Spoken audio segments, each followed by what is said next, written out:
এদের পক্ষ থেকে 22,000-এর মতো, 12,000 পরে 10,000, মোট হলো 22,000।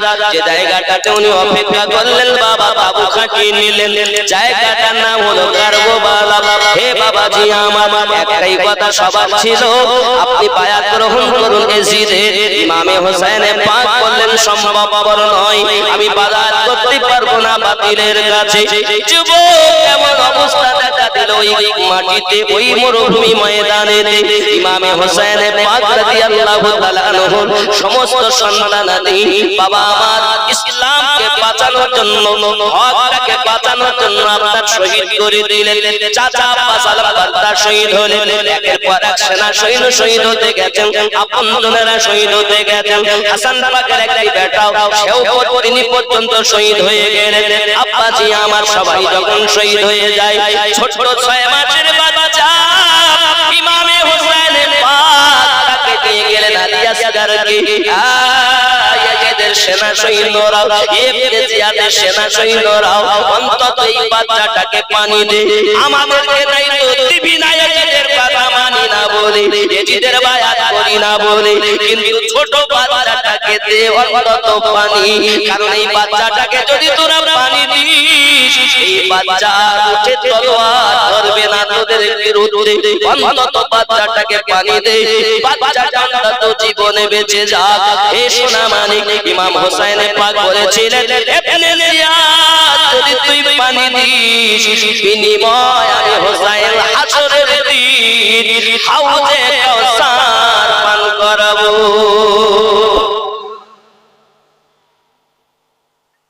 হক জানো, আগে হক জানো, হক মানো, বাতিল মেনো না। ও আমার সোনা মানিকের, এই কথাটি যখন উনি বলেছেন, ইবনে জিয়াদ এবং তার সেনা সৈন্য এজিদের যত চেলা চামটা ছিল, এরা কেউ মানলো না বাবা, এবং দূর থেকে একটা তীর চালিয়ে দিল বাবা। ওই তীর আলিয়াসগারের হুলকুমে লেগে গেছে বাবা। তীরের মাথাটা বাইরে বেরিয়ে হোসেন পাকের বগলের কাছে বেরিয়ে গেছে। অল্প বাচ্চাটা নড়ে আপনার কিনা ইন্না লিল্লাহি ওয়া ইন্না ইলাইহি রাজিউন পড়ে নিয়েছেন। মা এদিকে শাহরবানু, এদিকে আপনার জাইনাব, এদিকে সাকিনা, তারা আনন্দ করতেছে। এখনই আমার ছোট মাসুম আলিয়াসগারকে নিয়ে আসবে, আমি সাকিনা ভাইকে নিয়ে খেলা করব বলে করে নিব। কারণ এই বাচ্চাটার জিহ্বাটাও বেরিয়ে এসেছিল বাবা। সোনা মানি কেমন করে ইমামে হোসেন পাক রাদিয়াল্লাহু তাআলা দেখলেন চোখ দাঁড়িয়ে গেছে, সঙ্গে সঙ্গে চোখটাকে বন্ধ করে দিয়ে জবানে বললেন, ইন্না লিল্লাহি ওয়া ইন্না ইলাইহি রাজিউন। হে বাবা আমার ফিরে এসেছে। হযরত সাকিনা বলেন, আমাকে দাও, আমাকে দাও, আমি ভাইটাকে নিয়ে খেলা করব। হযরত জাইনাব বলেন, ভাই আমার ভাইটাকে আমার কোলে দাও। বাবা আমার মা ছুটে গেছে আবুর মধ্যে স্বামীর কাছ থেকে বাচ্চা নেওয়ার জন্য। আব্বাজি আমার এমন সমাজে দেখে বাচ্চাটার দেহে টপ টপ করে রক্ত ঝরতেছে, জামে শাহাদাত পান করে নিয়েছে। আব্বাজি এই মুস্তাফা ইসলামটাকে বাঁচানোর জন্য যে হোসাইন নিজের বেটা কুরবানি দিয়েছে, চাচা কুরবানি দিয়েছেন, ভাগনা কুরবানি দিয়েছেন, তাদের কুরবানির বিনিময় আজ আমরা ইসলাম পেয়েছি।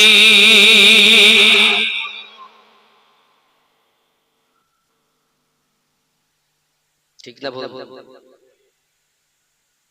আজ যদি একবার করে নিতেন কি হতো?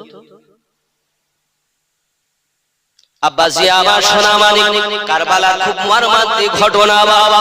চলুন আমি আপনাদের প্লেনে ঢুকানোর জন্য বায়াতটা কিভাবে এখানে এসেছে বাবা। এই সোনা মানিক আমার হযরত ইমামে হোসেন পাক রাদিয়াল্লাহু তাআলা আনহু একটি জওয়ান বেটা আছে, তার নাম হলো হযরত যাইনুল আবিদিন। কি নাম? জাইনুল আবিদিন। এই জাইনুল আবিদিন আপনার কিনা অসুস্থ রোগ, অসুস্থ উঠতে পারে না, গায়ে জ্বর, বাবা মাথা ঘুরে যায়, 3 দিন থেকে তো পিপাসিত হালাত আছে, আর খাবার তো আজ 10 দিন তাদের পেটে খাবার যায় না, পানি 3 দিন থেকে বন্ধ। হে কারবালাতে আমার নবী ঘরওয়ালাদেরকে 10 দিন ধরে পেটে খাবার চাইনি, 3 দিন থেকে তো পানি বন্ধ করা হচ্ছে, এখনোই চাই না। হযরত জাইনুল আবেদিন জ্বর অবস্থাতে মাথা তুলে বলতেছেন, আব্বুজি আব্বুজি।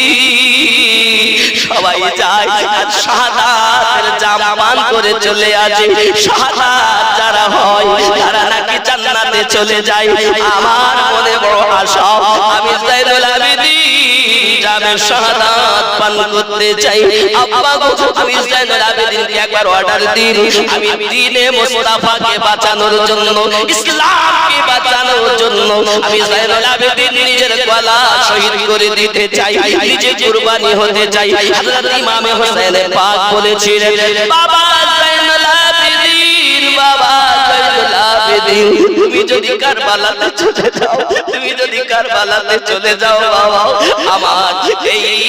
আমার এই বাচ্চাকে, আমার বিবি, তোমার ফুফু আম্মা, আমার ঘরওয়ালা যে সব মায়েরা আছেন, এদেরকে মদিনা থেকে পৌঁছাবে, এদের সাহারা কে হবে? কোন পুরুষ নাই বাবা, পুরুষ বললে শুধু তুমি।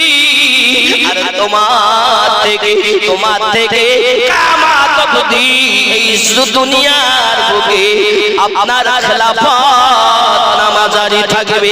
বাবারে বাবারে, এই জন্য আমি হোসেন পাক জাইনুল আবেদিন তোমায় যেতে দিতে পারি না। জোরে বলো।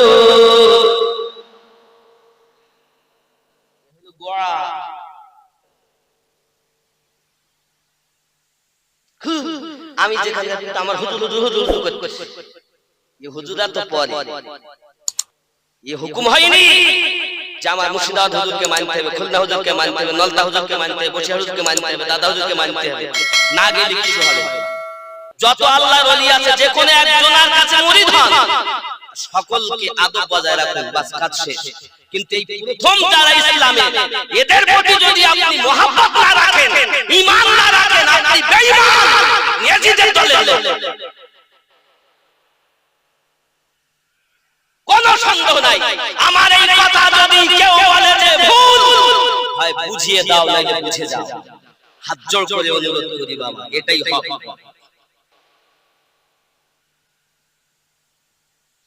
আমি যতটা গবেষণা করেছি তার মধ্য থেকে আমি যা পেয়েছি সেটা নেই। আমার রাসূল সাল্লাল্লাহু আলাইহি ওয়াসাল্লাম যে হুসাইনকে বলেছিলেন, ভাইজান, এই নানু ভাই, ধৈর্য ধরে থাকবে, তোমার চোখের সামনে তোমার ঘরকে উজাড় করে দেওয়া হবে, ধৈর্য ধরে থাকতে পারবে? না না দোয়া। কি আছে এমন মুসলমান দুনিয়ায় যে তার চোখের সম্মুখে তার ছেলেকে জবাই করা হবে, চোখের সম্মুখে তার চাচাকে শহীদ করা হবে, চোখের সম্মুখে যত আত্মীয় স্বজন সবকে শেষ করা হবে, তবু সে হকের জন্য 3 দিনের পিপাসিত, ইসলামকে বাঁচানোর জন্য টিকে থাকবে।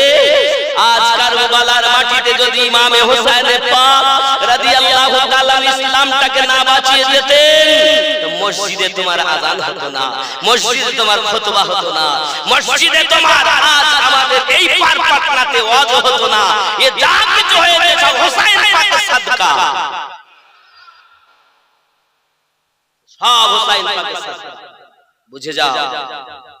আমি আমিনউদ্দিন চ্যালেঞ্জ করে বলি, কোন মাইকা লাল হো মোকাবিলা করবে। তাই বলে এ নয় যে আমরা শিয়া হয়ে যাব, আমরা শিয়া হব, আমরা সুন্নি। আমরা শিয়া হব কেন? আমরা সুন্নি। আমরা কি? খুব ভালো করে বুঝবেন, আমরা শিয়া নয়, খারিজি আর রাফজি। আমরা শিয়া হতে যাব কেন? আমরা সুন্নি ছিলাম, সুন্নি আছি, মাশাআল্লাহ কিয়ামত পর্যন্ত যতদিন বেঁচে থাকবো সুন্নি থাকবো। বুঝতেছেন? রাগ হচ্ছে না? সঠিক জিনিস বুঝতেছেন? এবার আর কিছু বলবো তো হুজুর, আপনার জোশ দেখতেছেন বলে কিছু বলছিলাম। কত চেঁচাবো বলেন?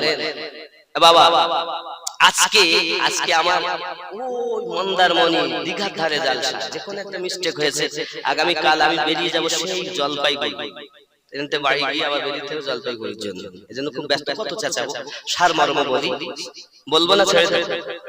এই হকটাকে জানার দরকার আছে না নাই? আব্বাজি আমার সোনা মানিকের ইমামে হোসেন পাক রাদিয়াল্লাহু তাআলা আনহু বললেন, বাবা আমি তোমাকে ওসিয়াত করে যাই বাবা, আমি যখন কারবালায় যাইয়া নিজের গলাকে কাটিয়ে দেব, হে বাবা জাইনুল আবেদিন, তোমাদের প্রতি বড় অত্যাচার করবে এজিদের দলের লোকেরাও, তুমি আমার এই ঘর বাবা পর্দা নাচিনা মায়েদেরকে নিয়ে যাবে আর তাদের দেখভাল করবে। ও গো বাবা জাইনুল আবেদিন, যখন তুমি মদিনাতে যাবে, মদিনাতে যাইয়া আমার নানুর রওজার কাছে সব খুলে খুলে বর্ণনা করবে। এবার তাহলে আমাদের জানা দরকার জয়নুল আবেদিন। আব্বাসি আমার হযরত জয়নুল আবেদিন পৃথিবীর জমিনে আমাদের ইমাম কটা? ইমাম কটা? ও তো মুযহাবের ইমাম। আমাদের ইমাম হলো 12টা, জেনে রাখেন। যারা সঠিক সুন্নি হবে তারা 12 ইমামকে মানবে। মুযহাবের ইমাম আলাদা, বুঝলাম? 12 ইমাম। 1 নাম্বার ইমাম হযরতে ইমামে আলী রাদিয়াল্লাহু তাআলা আনহু, জোরে কোন সুবহানাল্লাহ। 2 নাম্বার ইমাম ইমামে হাসান রাদিয়াল্লাহু তাআলা আনহু। 3 নাম্বার ইমাম ইমামে হুসাইন রাদিয়াল্লাহু তাআলা আনহু। 4 নাম্বার ইমাম হযরত ইমাম জাইনুল আবেদিন রাদিয়াল্লাহু তাআলা আনহু। 5 নাম্বার ইমাম ইমাম মুহাম্মদ বাকার রাদিয়াল্লাহু তাআলা আনহু, জোরে বলুন। 6 নাম্বার ইমাম ইমাম জাফর সাদিক রাদিয়াল্লাহু তাআলা আনহু, জোরে বলেন। 7 নাম্বার ইমাম ইমাম মুসা কাযিম রাদিয়াল্লাহু তাআলা আনহু। 8 নাম্বার ইমাম ইমাম আলী রাজা রাদিয়াল্লাহু তাআলা আনহু, জোরে বলেন। 9 নাম্বার ইমাম ইমাম মুহাম্মদ তাকি রাদিয়াল্লাহু তাআলা আনহু। 9 নাম্বার ইমাম ইমাম আলী নাকি, একজন তাকি আর একজন নাকি রাদিয়াল্লাহু তাআলা আনহু, জোরে বলেন। 11 নাম্বার ইমাম ইমাম হাসান আসকারী রাদিয়াল্লাহু তাআলা আনহু। 12 নাম্বার ইমাম এখনো আসেননি, জগতে আসবেন, যার নাম ইমাম মেহেদী, জোরে বলুন। ইসলামের ইমাম। এই ইমামকে যারা মানে না, ওই মানুষ আমাদের এই মসজিদের ইমাম হবার উপযুক্ত থাকে না। কথা বুঝতে পেরেছেন? যারা এই 12 ইমামকে মানে না তারা এজিদের দলে, আর যারা এই 12 ইমামকে মানে তারা হোসাইনের দলে। যদি আমার কথা আপনার বুঝতে অসুবিধা হয়, আপনাদের জাননেওয়ালার কাছ থেকে জেনে নেবেন, কারণ আমার প্রতি অনেকের ক্ষোভ থাকতে পারে। আমিনুদ্দিনের ক্ষোভ ভার কথা কলসি থাকতেই পারে। সব কি কথা বলে যাচ্ছে বাবজি, আমার হতেই পারে, তবে আপনি জানবেন মূল জিনিস 12 ইমাম। এবার মুযহাব, আমাদের মুযহাব কোরআন ও হাদিস আমরা তো বুঝবো না, কোন আয়াত থেকে কটা মাসলা বেরিয়েছে, কোন আয়াত থেকে কি হয়েছে, কোন হাদিস থেকে কি হয়েছে আমরা বুঝবো না। এটাকে সহজ করে মানুষের মাঝে বর্ণনা করে যারা দিয়েছেন তারা হলেন কেউ বা ইমাম শাফি, কেউ বা ইমাম মালিক, কেউ বা ইমাম আহমদ বিন হাম্বল, কেউ বা ইমাম আযম আবু হানিফা, জোরে বলুন। এবার বুঝেন, মূলত 12 ইমাম এনারা হলেন মুযহাবের ইমাম। ইহা ছাড়াও আছে আমাদের মসজিদের ইমাম, এও আছে বাবা দিল্লি জামে মসজিদের ইমাম, এও আছে কলকাতা নাকদা মসজিদের ইমাম, আমাদের ঈদগাহ ইমাম, বসিরহাট বড় মসজিদের ইমাম, আবার আছে মক্তব ওখানে জুমা হয় না ছোট মসজিদের ইমাম, আছে না? সবার ইমামের ইমাম হলো এনারা, জোরে বলুন, বুঝে যান।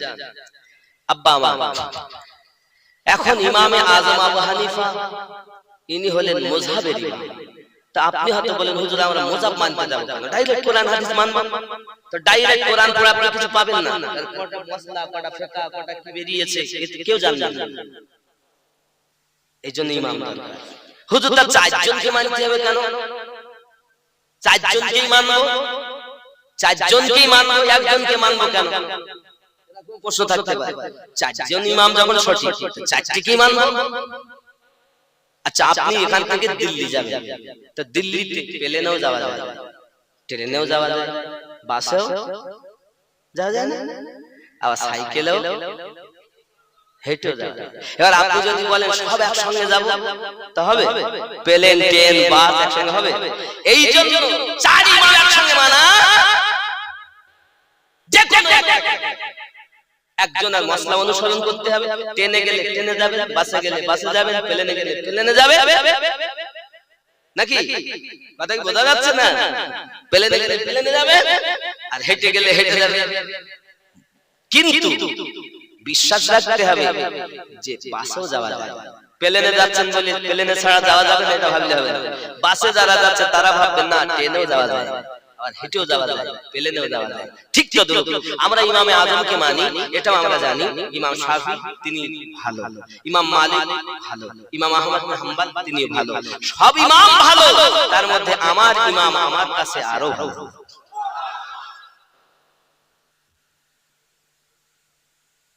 এ বোঝা গেল? আপনি সময় না দিলে বুঝবেন কেন? এই সব চিন্তা করছিলেন জি।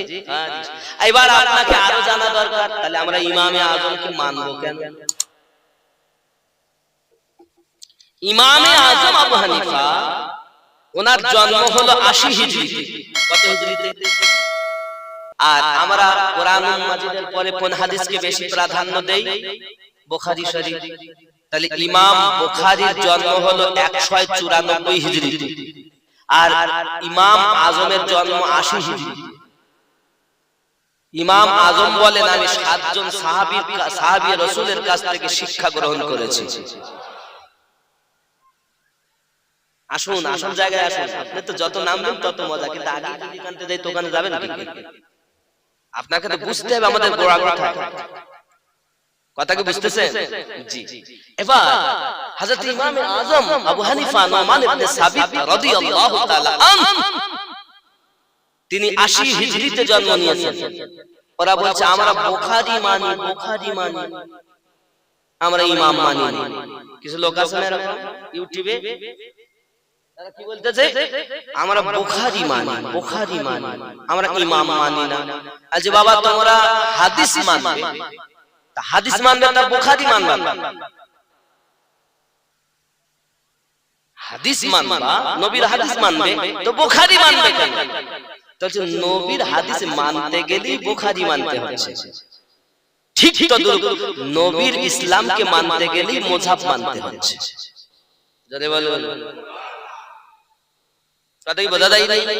আবার বলি কথাটা পরিষ্কার করে বেরেনে ঢুকান। তুমি হাদিস মানো, তো বুখারী, মুসলিম, আবু দাউদ, নাসাই, ইবনে মাজাহ এসব মানবে কেন? তুমি হাদিস মানো। তো আসলে ওই রাসূলের হাদিস মানতে গেলে বুখারী, মুসলিম, আবু দাউদ, নাসাই, ইবনে মাজাহ, মুসলিম সব মানবে। এদেরকে মানা মানেই হাদিস মানা। ঠিক তদ্রূপ ইমাম আজমকে মানা মানে ইসলাম মানা, ইমাম শাফিকে মানা মানে ইসলাম মানা। এই এদেরকে অনুসরণ করা মানে নবীর হাদিস মানা। জোরে বলুন। ওরা মুযহাব মানে না, কিন্তু ইমাম বুখারীকে মানে। এই ঠিক কিনা বলে? ওরা মুযহাব মানে না, চোরের দল আবার বুখারীকে মানবে। তুমি হাদিস মানো, বুখারী মানবে না। হাদিস মানতে গেলে বুখারী মানতে হচ্ছে, ঠিক আছে? হাদিস মানতে গেলে মুযহাব মানতে হচ্ছে। কথা কি বুঝতেছে? ইমাম আজম রাদিয়াল্লাহু তাআলা আনহু, ইমাম আজম রাদিয়াল্লাহু তাআলা আনহু আমার ইমাম পাকদের দুইজনকে পেয়েছেন। একজন হলেন ইমাম বাকার, ইমাম জাইনুল আবেদিনের পুত্র ইমাম বাকার রাদিয়াল্লাহু তাআলা আর একজন হলেন ইমাম জাফর সাদিক রাদিয়াল্লাহু তাআলা। এই দুই জনার খেদমত করেছেন 2 বছর। আরো জোরে, আপনি কার ওসিলায় সিন্নি খাচ্ছেন মোল্লা জানেন না? এই জন্য তো রাগ আমার, এই জন্য তো আমি গিরগেট বা গোলালু বলি। তাহলে ইমামে আজম তিনি ইমাম জাইনুল আবেদিনের পুত্র ইমাম বাকার ও ইমাম জাফর সাদিক, এনাদের 2 বছর গোলামি করার ফলে তাকওয়া ইলমের ফলে তিনি হয়েছেন শ্রেষ্ঠতম ইমাম। বুঝে এসেছে?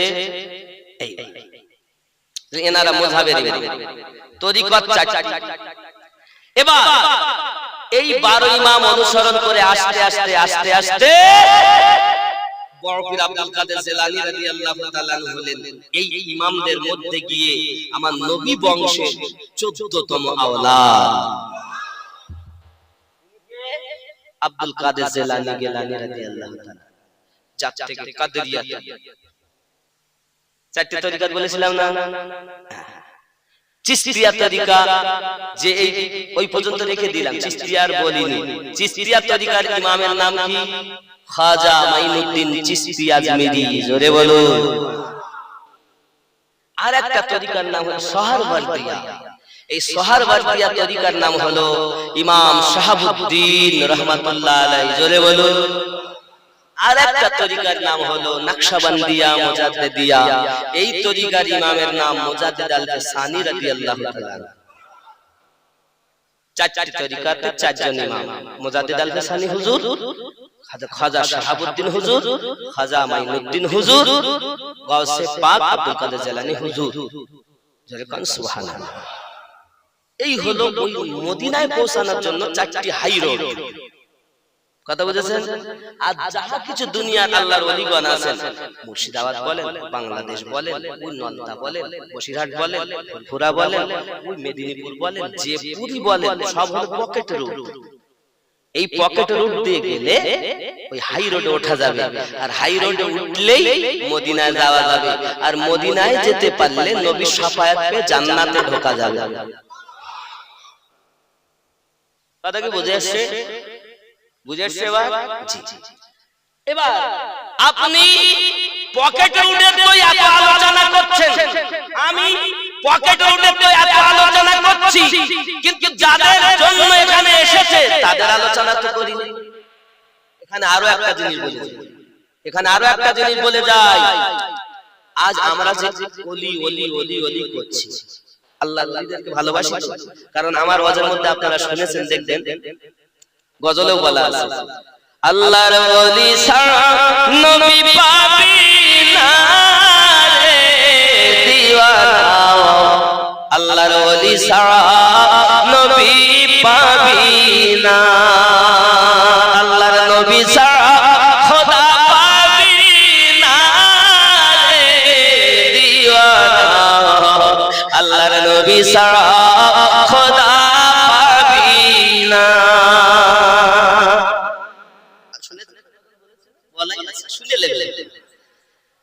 শুনছেন বাবা? বিষয় কি জানার দরকার আছে না? নবী ছাড়া আল্লাহ পাবো না, আবার ওলি ছাড়া নবী পাবো। শুনুন ভালো করে বেরেনে ঢুকান। নবুয়াতে নবীগণ, বেলায়াতে ওলিগণ। জোরে বলুন। নবুয়াতে কি হয়? নবী। বেলায়াতে কি হয়? ওলি। অনেকে বলবে না আমি বেলায়াত মানবো কেন, নবুয়াত মানবো? হাদিস শরীফে আসছে আল বেলায়াতু জিলদুন নবুয়া, নবুয়াতের ছায়া হলো বেলায়াত। জোরে বলুন। গোড়া ধরেন, গোড়া। নবুয়াতের ছায়া হলো বেলায়াত। এখন আমি দেখেন এখানে একটা ছায়া পড়তেছ না চেয়ারে, আমার হাতে পড়তেছ না, এই যে নড়াচড়া করছে। আচ্ছা আমি আমিনুদ্দিন বসে আছি, এই ছায়াটা আমার চেয়ারে আছে। আচ্ছা ছায়াটা কি আমিনুদ্দিন? কিন্তু আমিনুদ্দিনের ছায়া এটা সত্য না মিথ্যা? ওটা আমিনুদ্দিনের ছায়া, এটা সত্য, কিন্তু ছায়াটা আমিনুদ্দিন নয়।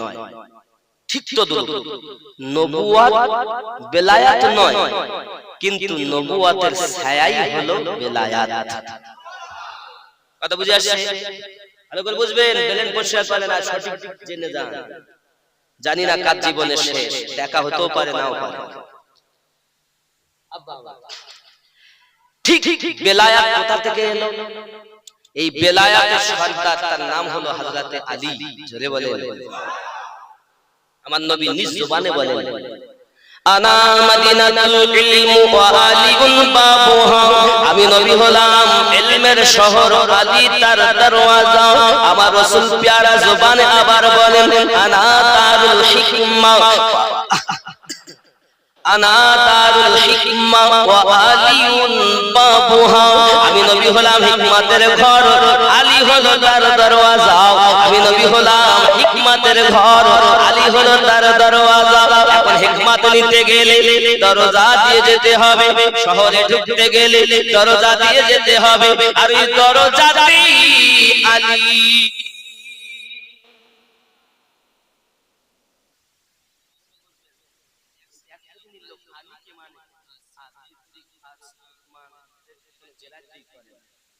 আমরা শিয়ার মধ্যে পার্থক্যটা শিয়ার শিয়ার মধ্যে সংক্ষিপ্ত বলবো, শিয়ার মধ্যে পার্থক্য কি শোনেন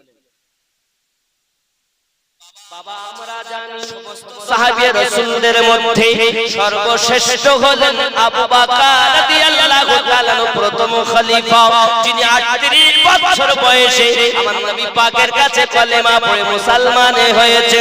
আমার নবী পাক যাকে উপাধি দিয়েছেন সিদ্দিক আকবর। জোরে বলুন। আর আলে পাকের মধ্যে, ঘরওয়ালাদের মধ্যে সর্বশ্রেষ্ঠ হলো আলী।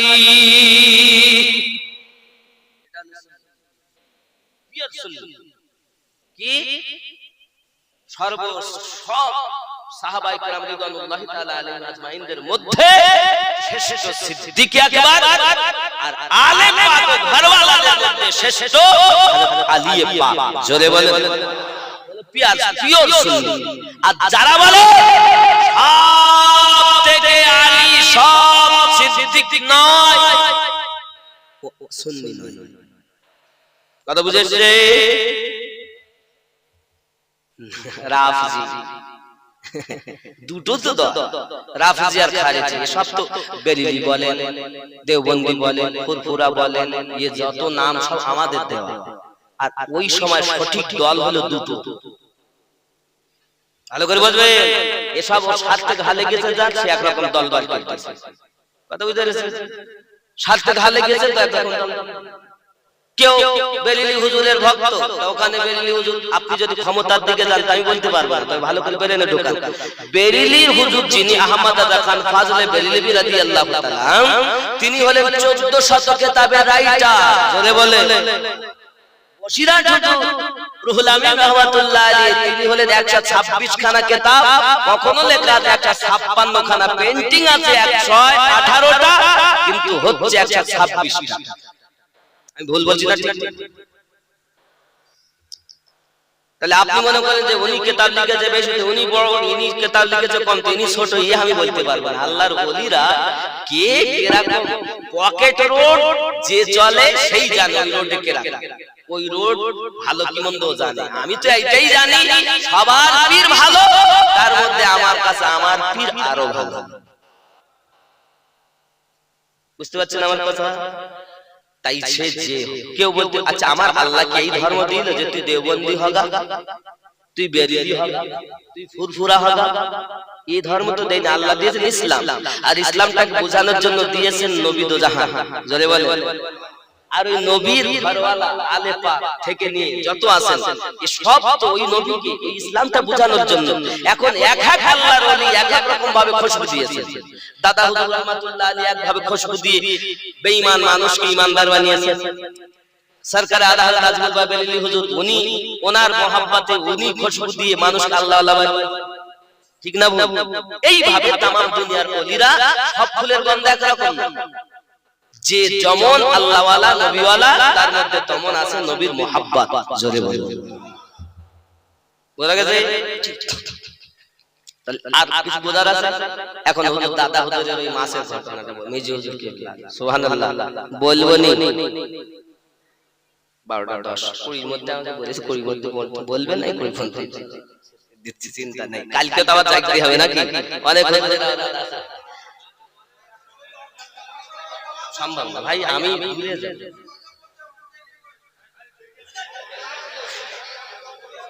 আচ্ছা আপনারা আগে ঠিক করি না, আমি কি করব?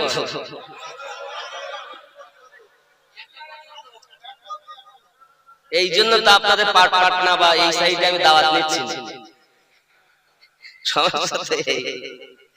বাপজি আব্বা আপনি কষ্ট পাচ্ছেন, যান একটু জায়গা রাখেন। জি জি জি বাপজি যান, তবে আমি বাজাবো না, চেষ্টা করে তা সুবহানাল্লাহ। জোরে বলুন, আরো জোরে। নারে তাকবীর, নারে রিসালাত, নারে বেলায়াত, ইয়া ওলি আল্লাহ। এই জন্য আমি তাকবীর দেই, দেখবেন নারে বেলায়াত ইয়া ওলি আল্লাহ, তার মানে সমস্ত ওলিকেই স্মরণ করা হয়ে গেল। কারণ আপনি এই এখন তওবা করলেন, কি বললেন? কাদেরিয়া, চিশতিয়া, নকশবন্দিয়া, মুজাদ্দিদ সব চার তরিকার বায়াত হলেন। তাহলে যে চার তরিকা আপনার পীর কি একা দুনিয়ায় আর নেই? তাহলে আমরা সব পীরকে ডাকবো, তারপরে আপনি আপনার পীরকে ডাকবেন, কোনো অসুবিধা নেই। জোরে বলুন।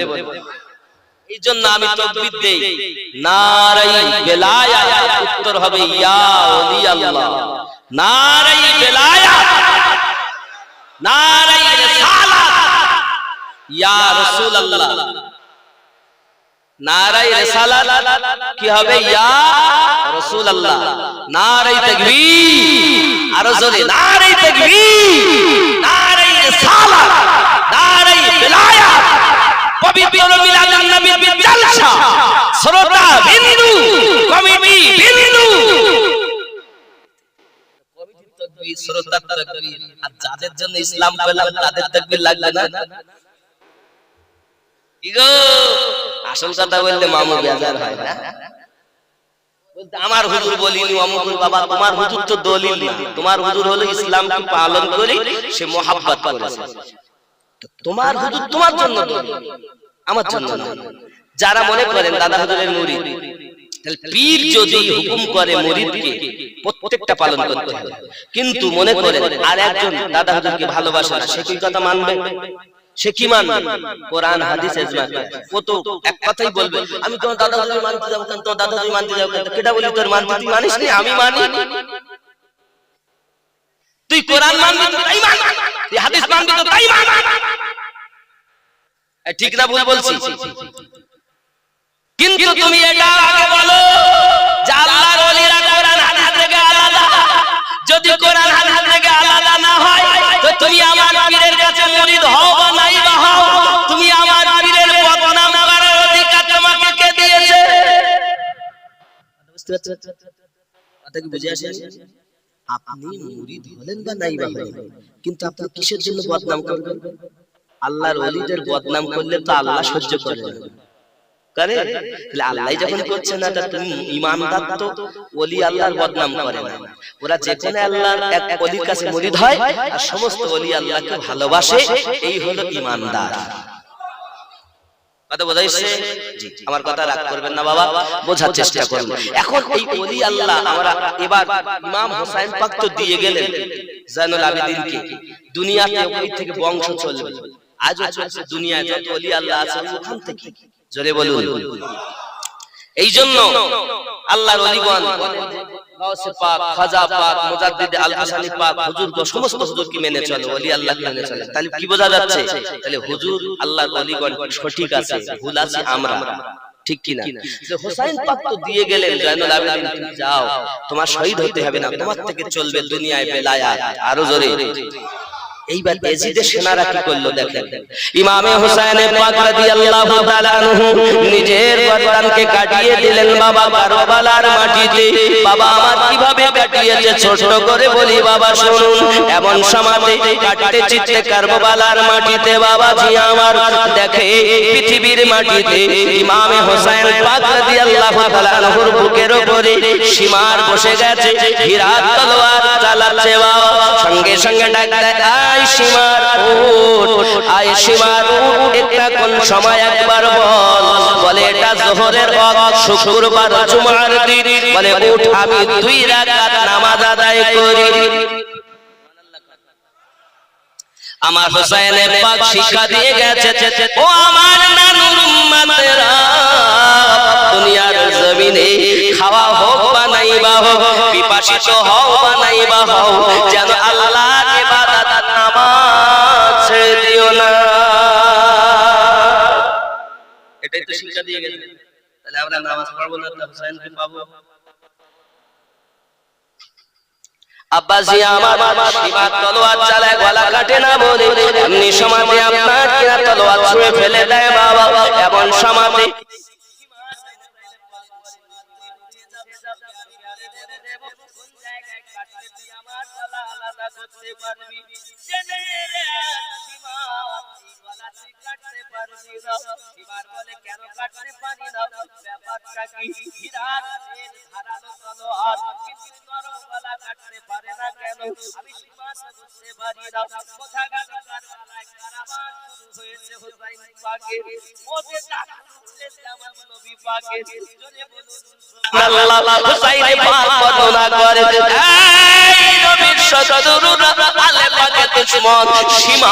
শুনে রেখে দে আমার গলায় যে তুই ছুরি চালা, এই ছুরি চলবে না চলবে না চলবে না। যে জায়গাটাতে ছুরি চালাস এই জায়গাতে আমার নানু 56 বছর আগে বারবার চুমু দিয়েছে। যে জায়গাতে আমার নানু যে চুমু দেয় পৃথিবীতে এমন ক্ষমতা নাই যাকে কেটে আলাদা করে দিতে পারে। জেনে রাখ সীমা, এই গলাতে কাটতে পারিস না, এটা আমার নানু চুমার বড়। ঠিক না? তাহলে নবীকে আল্লাহ কত জ্ঞান দিয়েছে। হুসাইন জন্ম নিয়েছে তো আমার নবী চুমু খাচ্ছে। হাদিস শরীফে এসেছে আতানি জিবরিল আলাইহিস সালাম সাতাতুল ইবনে হাজা, হুজুর আপনার এই নওয়াজকে শহীদ করবে আপনার উম্মতেরা। আতানি জিবরিল আলাইহিস সালাম, জিবরিল আলাইহিস সালাম আগমন করলেন, এসে বললেন সাতাতুল উম্মতি ইবনে হাজা, এই বাচ্চাটাকে শহীদ করবে আপনার উম্মতের মধ্যে কিছু উম্মত। তাহলে উম্মত হতে গেলে কলেমা পড়া লাগে। আর যারা কলেমা পড়ে তারা শহীদ হয়েছে, যারা রোজা রেখেছে তারা শহীদ হয়েছে, তারা বড় বড় নামাজি ছিল বাবা। যাক হুসাইন পাক শিক্ষা দিয়েছেন নামাজ কাজা করে না। আব্বা আমার সবকিছু ফিরে যাওয়ার পর যখন উনি গলা কাটিয়ে দিলেন, ইসলামটাকে বাঁচিয়ে গেলেন। ইসলাম বাঁচিয়েছে কে? হুসাইন। কে বাঁচিয়েছে? আর হোসেনকে ক্ষমতা দিয়েছেন কে? এই জন্য বলি আল্লাহ কি দয়া কি ধৈর্য তার মধ্যে দিয়েছেন। চলেন এবার দিনের বেলা যখন তারা দেখা গেল, অন্ধকার নেমে এলো, অনেক ঘটনা।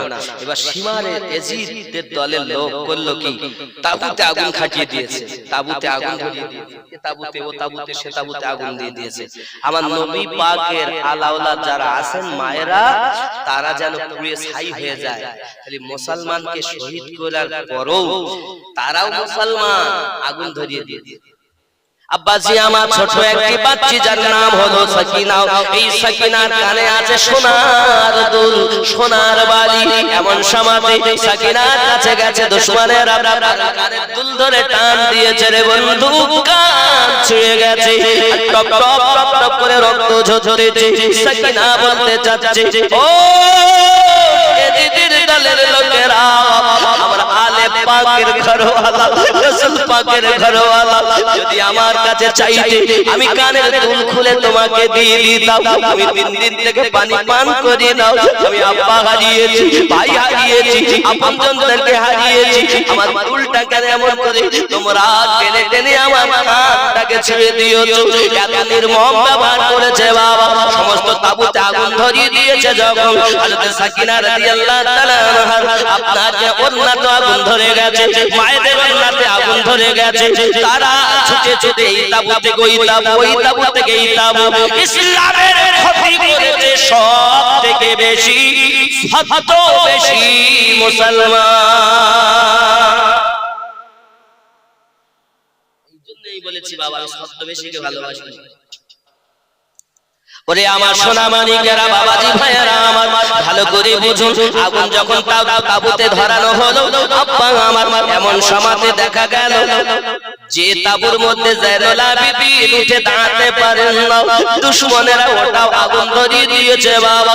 এখন আগুন যখন ধরিয়ে দিয়েছে, তাও তাও করে জ্বলতেছে। হযরত জাইনাব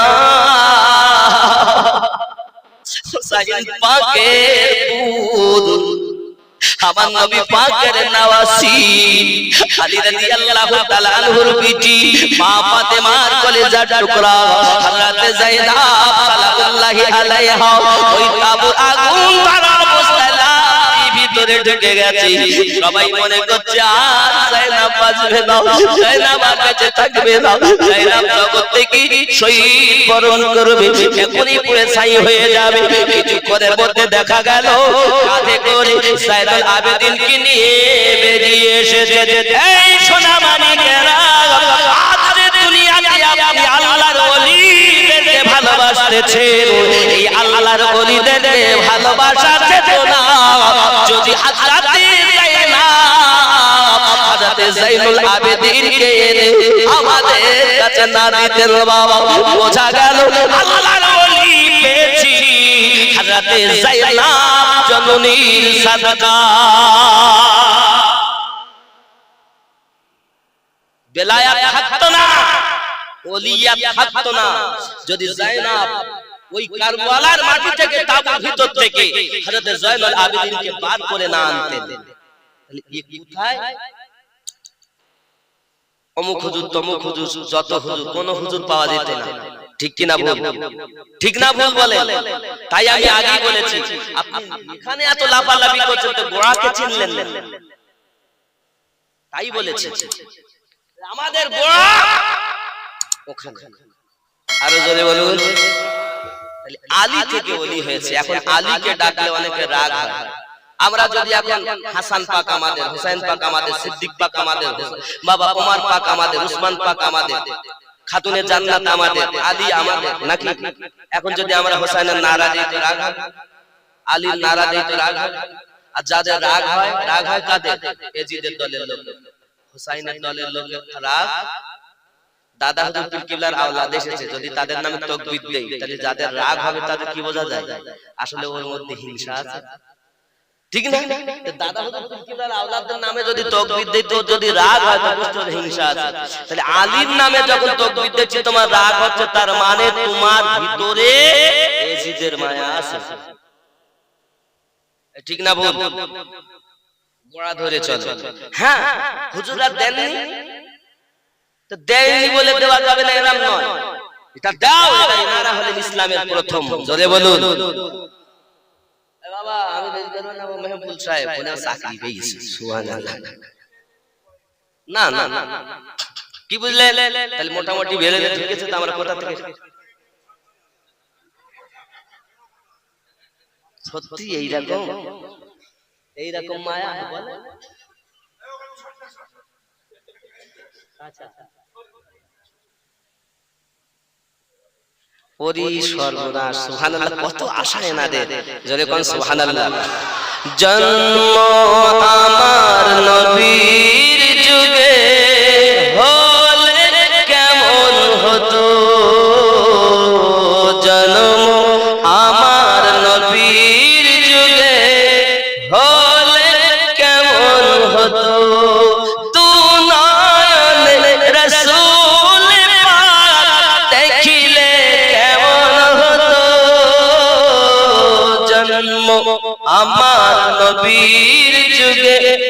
হলে উচ্চ রবে বলতে হলে কেমন, এই আওয়াজটা খুব জোরে গাইতে হয়, কারণ নবীর যুগে যদি জন্ম হতো তাহলে আমরা চোখে নবী দেখতে পেতাম। জোরে কোন জন্ম আমার নবীর যুগে হলে কেমন হতো, জন্ম আমার নবীর যুগে হলে কেন কেন তু নয়নে রাসূল পাক দেখিলে কেমন হতো, জন্ম আমার নবীর যুগে হলে, জোরে বলুন সুবহানাল্লাহ। কেন আসতো ভেসে হযরতে বেলালের মধুর আযান, যে আযানে ছিল এমন প্রেম মুগ্ধ রহমান, দয়ার নবী পিছে নামাজ, দয়ার নবী পিছে নামাজ পড়িলে কেমন হতো, জন্ম আমার নবীর যুগে হলে, আপনারা বলুন আমি শুনবো, জন্ম আমার নবীর যুগে হলে, সুবহানাল্লাহ। দিনই কত আলোচনায় থাকতাম আমরা অধম, সামনে রাসূল পাক হতেন পাশে সাহাবাগণ, সুবহানাল্লাহ। দিনই কত আলোচনায় থাকতাম মোরা অধম, সামনে রাসূল পাক হতেন পাশে সাহাবাগণ, আবু বকর ওমর উসমান আলীর সঙ্গী কেমন হতো, জন্ম আমার নবীর যুগে হলে, দু নয়নে রাসূল, আর জোরে দু নয়নে রাসূল পাক দেখিলে কেমন, ও দু নয়নে রাসূল দেখিলে কেমন হতো, জন্ম আমার নবীর যুগে। খেয়াল করে কেমন ছিল দৃশ্য মদিনার, দেখছেন সব সাহাবী, খেলছে নাতি হাসান হুসাইন পাশে দয়াল নবী, সুবহানাল্লাহ। কেমন ছিল দৃশ্য মদিনার, দেখছেন সব সাহাবী, খেলছে নাতি হাসান হুসাইন পাশে দয়াল নবী। আহা, নবী বলছেন, নবী নবী ডাকছেন জবানে হাসান, নবী ডাকছেন জবানে হাসান, শুনিলে কেমন হতো, নবীর কাঁধে খেলছে হুসাইন দেখিলে কেমন হতো, জন্ম আমার নবীর যুগে